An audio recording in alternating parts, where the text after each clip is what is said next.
السلام عليكم ورحمة الله وبركاته. أعوذ بالله من الشيطان الرجيم. بسم الله الرحمن الرحيم.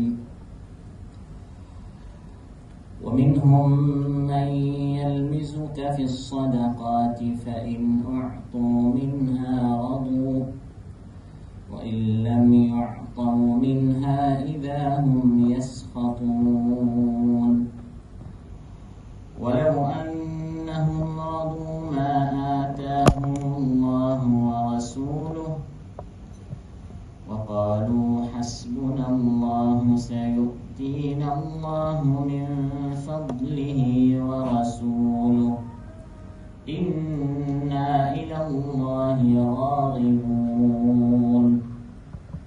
إنما الصدقات للفقراء والمساكين والعاملين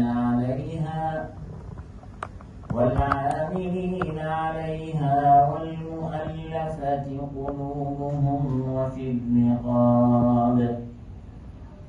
الرقاب والغارمين وفي سبيل الله وابن السبيل فريضة من الله والله عليم حكيم।